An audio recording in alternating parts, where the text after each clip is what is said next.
하나님은 비극을 희극으로 바꾸어 주시는 분입니다. 룻기는 비극에서 시작이 됩니다. 베들레헴에 흉년이 들었고 엘리멜렉이 나오미와 두 아들 데리고 모압 지방으로 이주를 합니다. 거기서 나오미의 남편 엘리멜렉이 죽고 두 아들도 죽습니다. 두 아들은 결혼했는데 두 며느리가 남았죠. 비극이고 슬픈 일입니다. 남편 죽는 것 슬픈 일이지만 두 아들이 죽는 건 더 슬픈 일입니다. 그렇죠? 네. 비극이죠, 비극. 두 아들이 죽은 다음에 시어머니가 참 훌륭한 분이에요. 나오미가 며느리 둘에게 고향으로 돌아가서 각각 새로운 남편을 만나서 위로를 받으라 그렇게 권면해요. 그 중에 오르바는 고향으로 돌아갑니다. 그래서 모압으로 돌아가서 모압의 우상을 섬기게 됩니다. 나오미는 떠나지 않은 룻에게 너도 떠나라고 얘기하지만 룻이 시어머니를 배려해요. 시어머니는 두 며느리를 배려하고 또 며느리는 시어머니를 배려합니다. 대단한 거죠. 요즘 같은 시대에. 좀 찾아보기 어려운 거죠. 그 당시도 똑같았을 것 같아요. 근데 룻이 시어머니가 하는 말이 이게 굉장히 유명한 말이에요. 룻기 1장 16절 17절에 보면 룻이 이르되 내게 어머니를 떠나며 어머니를 따르지 말고 돌아가라 강권하지 마옵소서. 어머니께서 가시는 곳에 나도 가고 어머니께서 머무시는 곳에서 나도 머물겠나이다. 어머니의 백성이 나의 백성이 되고 어머니의 하나님이 나의 하나님이 되시리니 어머니께서 죽으시는 곳에서 나도 죽어 거기 묻힐 것이라. 만일 내가 죽는 일 외에 어머니를 떠나면 여호와께서 내게 벌을 내리시고 더 내리시기를 원하나이다 하는지라. 친정 어머니가 아니에요. 시어머니예요.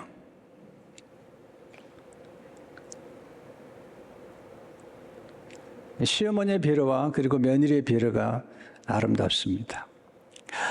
나오미와 룻이 베들레헴에 돌아왔을 때 그들은 아무것도 없어요. 아무것도. 빈손.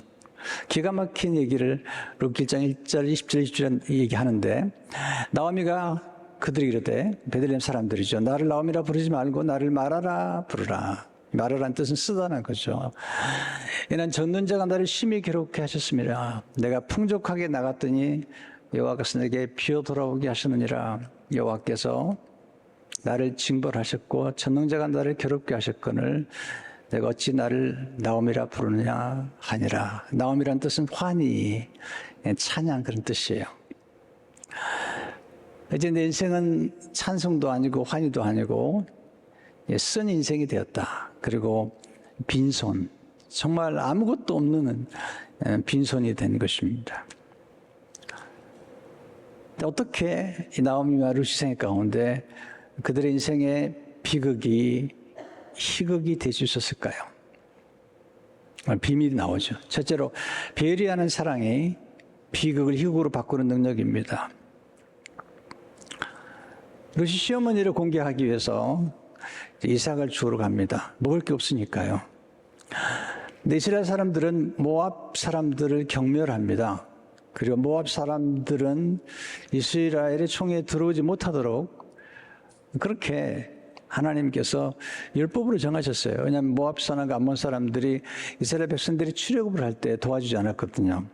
신명기 13장 3절을 보게 되면 암몬 사람과 모압 사람은 여호와의 총에 들어오지 못하리니 그들에게 속한 자는 10대뿐 아니라 영원히 여호와의 총에 들어오지 못하리라.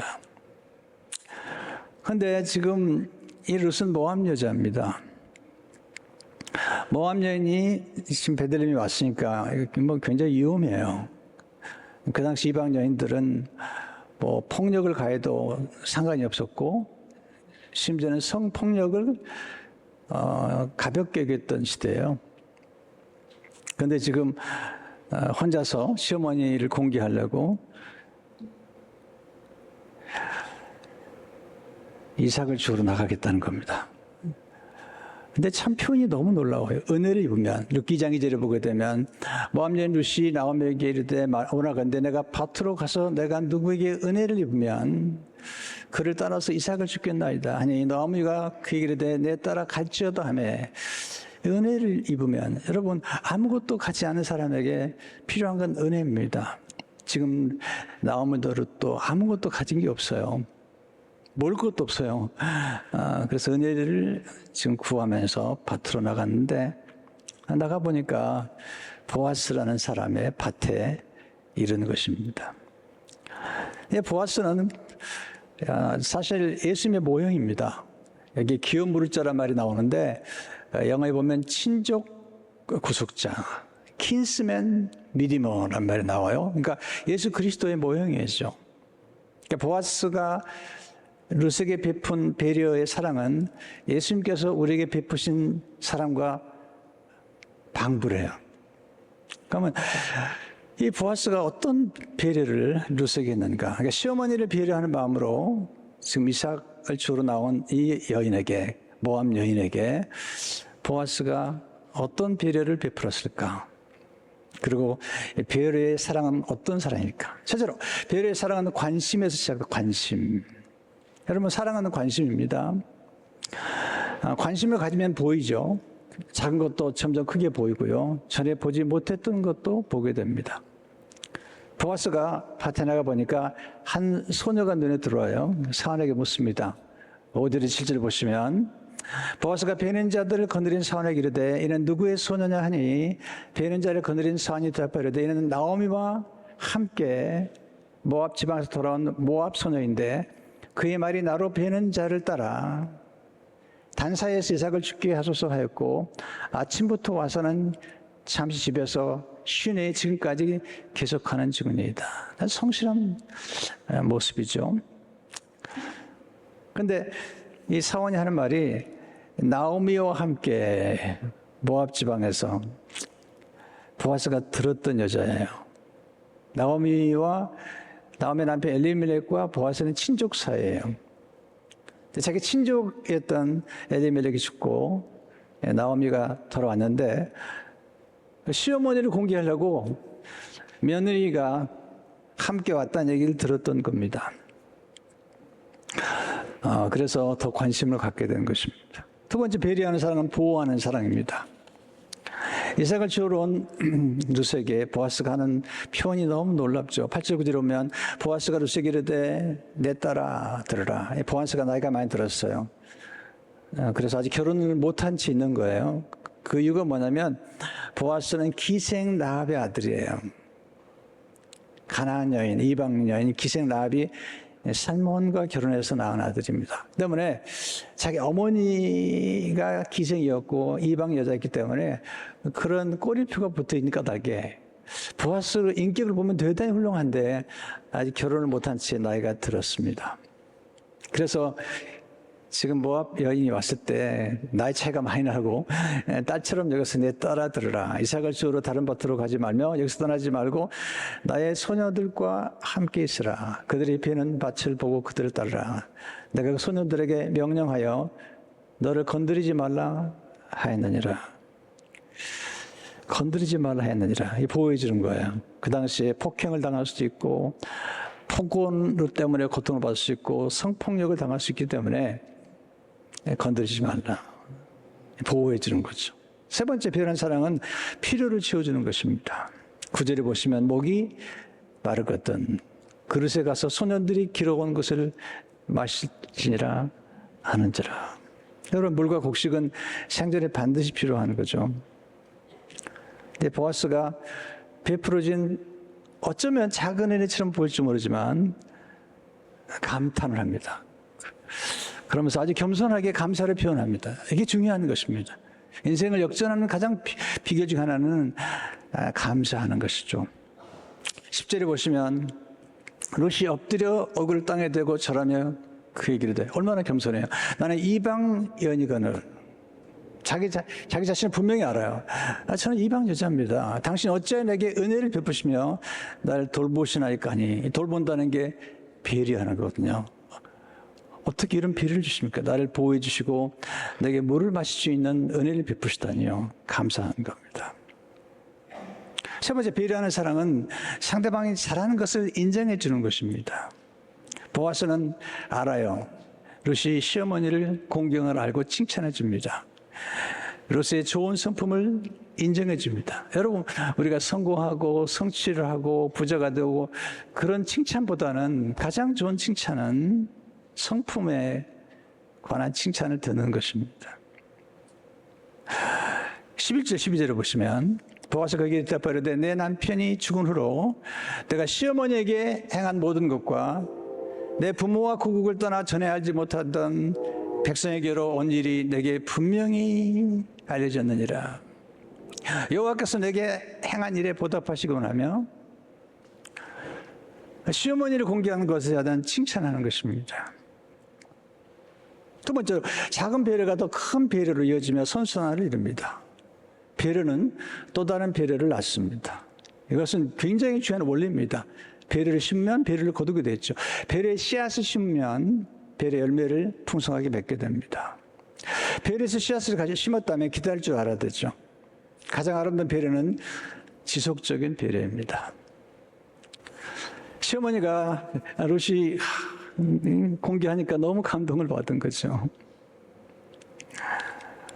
그래서 이제 시어머니가 룻을 배려합니다. 뭘 배려하냐면 시어머니가 이제 며느리에게 이제 결혼을 시키려고 생각하는 겁니다. 근데 룻이 새걸 죽고 돌아와서 시어머니에게 보아스를 만난 이야기를 해줘요. 시어머니가 궁금해요. 어디서 죽었느냐? 시어머니가 이렇게 며느리한테 얘기하면 요즘 어떤 며느리 같으면 그럴 것 같아요. 그냥 드세요. 말이 많으세요. 그냥 드세요. 그런데 룻은 그렇지 않아요. 자세하게 얘기해요. 19절에 보세요. 시어머니가 그에게 이르되 오늘 어디서 죽었느냐? 어디서 일을 했느냐? 너를 돌본 자에게 복이 있기를 원하는지 룻이 누구에서 일했는지를 시어머니가 알게 하여 이르되 오늘 일하게 한 사람의 이름은 보아스이다 하는지라. 배려는 궁금한 정보를 나누어 자세히 알려주는 것입니다.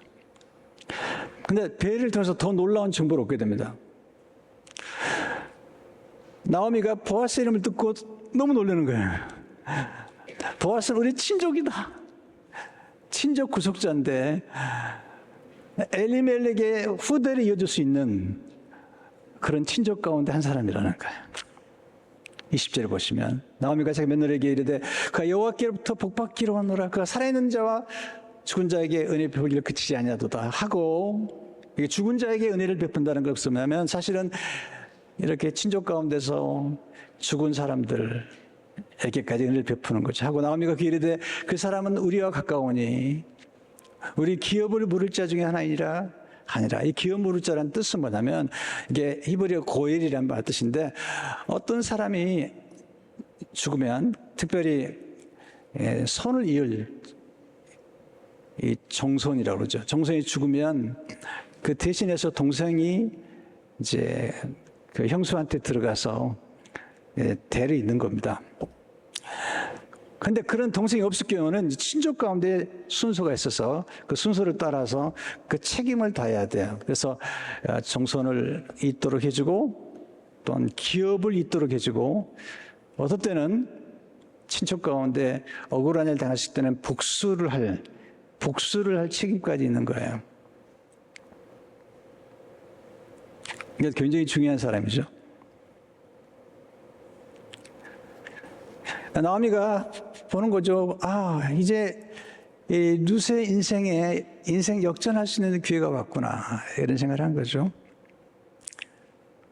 그래서 2장 21절 22절에서 이렇게 조언을 해요. 모압 여인 룻이 이르되 그가 내게 또 이르기를, 조금 더 정보를 나눠줘요. 내 추수를 다 마시기까지 너는 내 소년들에게 기꺼이 가까이 있으라 하더이다 하니 나오미가 며느리 룻에게 이르되 내 딸아 너는 그의 소녀들에게 함께 나가고 다른 밭에서 사람을 만나지 않는 것이 좋으니라 하는지라. 그리고 이제 벌이 추수할 때가 거의 맞춰갑니다. 벌이 추수할 때가 맞춰가면 이삭을 지울 수가 없고 이제 더 이상 곡식을 얻을 수가 없죠. 바로 그때 나오미가 룻을 위해서 남편을 구해줘야 되겠다. 그리고 그 남편이 바로 보아스다 생각합니다. 그리고 3장 1절에 대해서 이렇게 얘기를 해요. 룻이 어머니 나오미가 그 얘기를 해, 내 딸아 내가 너를 위하여 안식할 곳을 구하여. 이 안식하다는 말은 결혼해가지고 경제적으로 그리고 가정적으로 안식하고 안전할 수 있는 바로 결혼을 얘기해요. 너를 복되게 해야 하지 않겠느냐. 내가 날 이렇게 배려해 주는데 내가 너를 축복하고 싶다. 내가 함께하던 하녀들을 둔 보아스는 우리의 친족이 아니냐. 보라 그가 오늘 밤에 타작마당에서 보리를 까불리라. 정보가 정확해요. 오늘 밤에 보리를 까불 텐데. 그러면서 이제 그 며느리에게 어떻게 남자를 꼬시는지 이 작업의 정석을 가르쳐 주기 시작합니다. 이 시어머니는 연애 박사예요. 모든 면에 고수가 있는 거예요. 시어머니는 고수예요, 고수. 그래서 얘기해 주는 거죠. 3절에서 5절을 보세요. 그래 너를 목욕하고 기름을 바르고 의복을 입고 타작마당에 내려가서 그 사람이 먹고 마시기를 하기까지는 그에게 보이지 말고 그가 누울 때 너는 그가 눕는 것을 알았다가 들어가서 그의 발치이불을 들고 거기 누우라. 그가 내 할 일을 내게 알게 하리라. 아니 룻이 어머니에게 이르되 어머니의 말씀대로 내가 다 행하리다 하니라. 먼저 목욕을 하래요. 머리도 한 20일 안 감아보세요. 여자가요. 냄새가 날까 안 날까요? 목욕하고 기름을 바르라. 가꾸라는 거죠. 사실 보아스의 관심은 외모보다는 성품에 있어요. 그러나 남자는 남자인 거죠. 그래서 시어머니가 가르쳐주는 겁니다. 가꾸어라. 가꾸든지 고치든지 알아서 해라. 이런 얘기를 하고 있는 겁니다, 지금.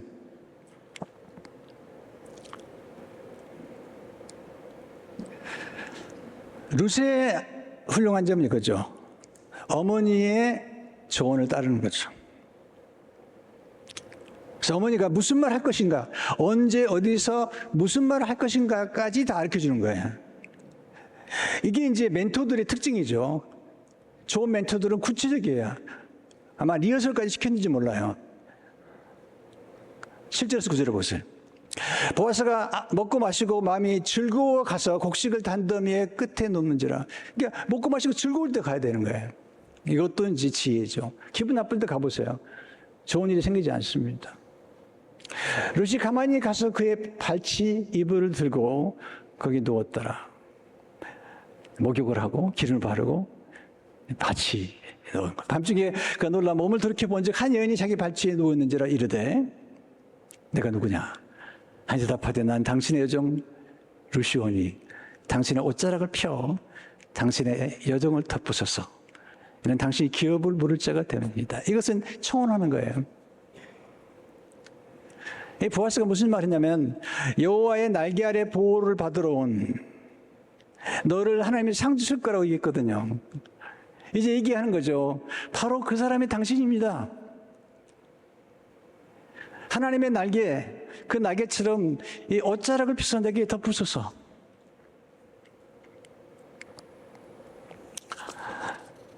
그때 그 말을 들은 보아스가 정말 멋있는 남자죠. 룻에게 청혼을 받고 가슴이 뛰어요. 왜냐하면 자기도 좋아했거든요. 근데 나이가 들어가지고 얘기를 못하는 거예요. 성이 어디에 나오냐고요? 그냥 나와요. 나와요. 그거 보면 모르겠어요, 그건.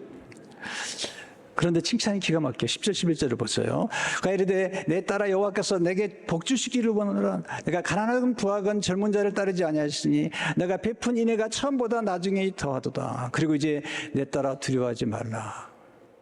내가 내 말대로 내게 다 행하리라. 내가 현숙한 여자인 줄을 나의 성읍 백성이 다 아느니라. 최고의 칭찬이죠. 내가 현숙한 여자인 줄을 나의 성읍 백성이 다, 나만 아는 게 아니라 다 한다는 거죠. 내가 젊은 여자이기 때문에 얼마든지 나이가 든 사람이든지 젊은 사람들이 가서 관계를 가질 수도 있고 몸을 팔 수도 있고 그럴 텐데 너는 그리하지 아니했다. 그러면서 기업 물을 자가 자기보다 순서가 한 사람도 빠른 사람이 있기 때문에 그 사람이 만약에 사양하면 내가 책임을 이행하겠다. 그러면서 14절에 보시면 참 보아스가 대단한 사람. 우리 새벽까지 그의 발뒤에 누웠다가 사람이 서로 알아보기 어려울 때에 일어났으니 보아스가 말하기를 여인이 타작마당에 들어온 것을 사람이 알지 못하게 할 것이라 하시며, 왜냐하면 그 당시에 이 타작마당을 떨 때 기분 좋고 술을 마실 때 여자들이 와가지고 그 당시에 음행을 행했습니다. 그런 일이 많았어요.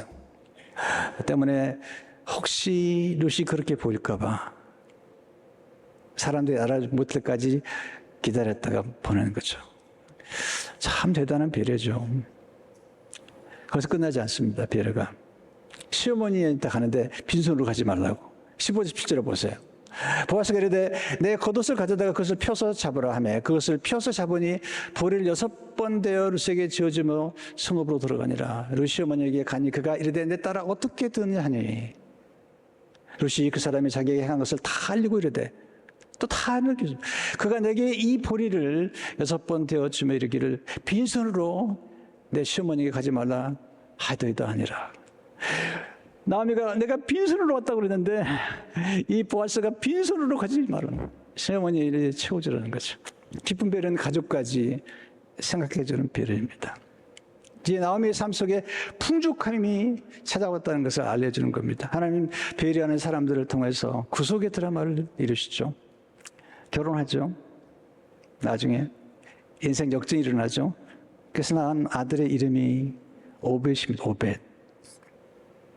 룻기 4장 16절 10절을 보면 나오미가 아기를 받아 품에 품고 그 양육자가 되니 그의 이웃 여인들이 그에게 이름을 지어주되 나오미에게 아들이 태어났다 하여 그의 이름을 오벳이라 했는데 그는 딸의 아버지인 이세의 아버지였더라. 오벳, 섬김. 오벳이 누굽니까? 딸의 할아버지입니다. 룻기 4장 21절 22절 보시면 살몬은 보아스를 낳았고 누굴 통해서? 기생랍을 통해서. 보아스는 룻과 함께 오벳을 낳았고 오벳은 이세를 낳았고 이세는 딸을 낳았더라. 이 놀라운 스토리가 예수님의 족보에 들어가는 거죠. 마태복음 1장 5절을 보세요. 살몬은 아벡에서 보아스를 낳고 보아스는 룻에게서 오벳을 낳고 오벳은 이세를 낳고 이세는 다윗왕을 낳으니라. 제가 좋아하는 말 한마디 오래 썼더니 많은 분이 쓰더라고요. 요기베르가 한 말인데 유명한 야구 선수죠. 끝나기 전까지 끝난 것이 아니다. 인생의 게임은 끝나기 전까지 끝난 게 아니잖아요. 우리 삶 속에 비극적인 사건이 찾아올 수 있습니다. 그러나 아직 끝은 아니죠. 어쩌면 새로운 시작일 수 있어요. 제 인생에서 경험했던 겁니다. 다 끝났다고 그랬는데 아니었습니다. 그건 새로운 시작이었습니다.